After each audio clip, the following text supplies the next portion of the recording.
In this video, we'll be discussing Article 110.21b, Field Applied Hazard Markings. This section of the NEC talks about labels or markings that need to be applied to electrical equipment or wiring to warn people about potential hazards. When there are safety risks like electric shock, fire, or other dangers associated with electrical equipment, the NEC requires clear warning labels to help keep people safe. This rule discusses three main things. First is effective warning labels. If the NEC requires a hazard warning, such as caution, warning, or danger label, the label must be clear and effective. The label should warn people about the hazards using a combination of words like danger or warning, colors such as red for danger, yellow for caution, etc., symbols like a lightning bolt symbol for electric shock hazards. Any combination of these should be used to clearly communicate the danger.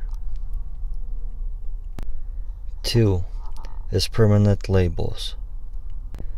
The label must be permanently attached to the equipment or wiring. It should never be handwritten. It needs to be a professional label that stays in place and is easily readable. There is an exception. In certain cases, parts of the label that may change, like specific numbers or dates, can be handwritten, but the handwriting must be still clear and legible. Third is durability of the label.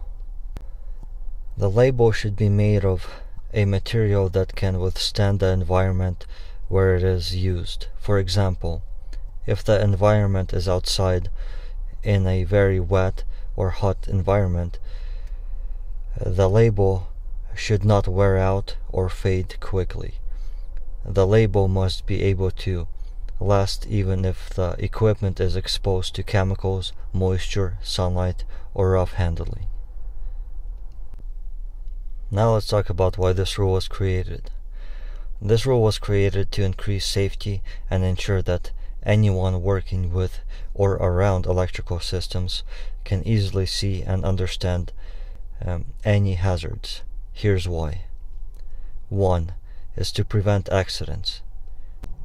Clear labels help prevent accidents by warning people about dangers like high voltage, electrical shock, or fire risk. If a person sees a clear warning on equipment, they will know to take the right precautions before working on it. 2 is standardized warning system.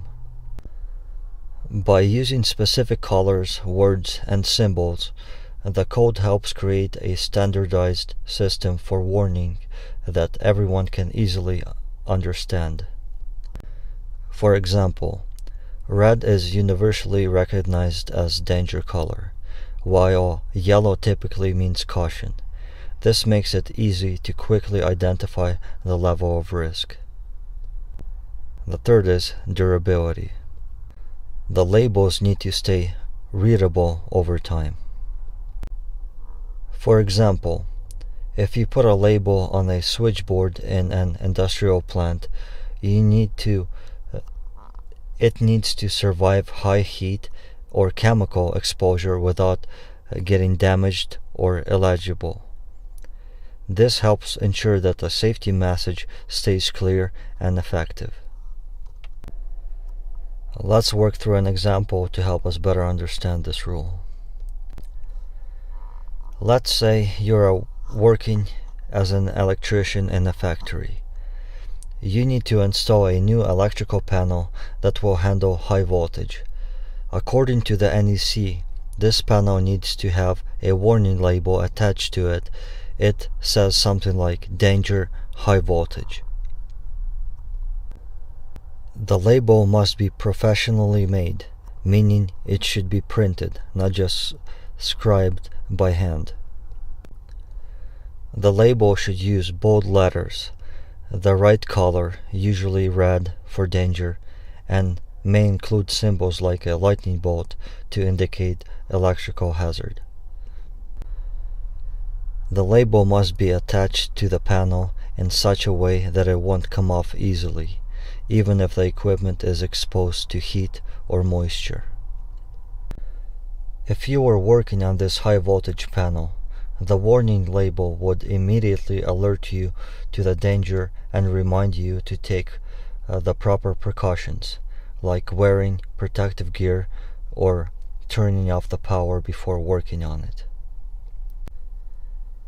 In some cases, there could be a part of the label that needs to be updated over time, for example, a date of inspection. This part could be handwritten, but it still needs to be legible and clear. In short, hazard labels on electrical equipment must be clear and use words, colors, and symbols that effectively warn of any dangers. These labels must be permanently applied to the equipment and cannot be handwritten, except for some small parts that can change, like dates. The labels must also be durable enough to survive in the environment where the equipment is used, whether that's outdoors, in a factory, or in an industrial setting. This rule helps make sure that everyone who works with or near electrical equipment can easily see and understand the hazards, which helps everyone stay safe.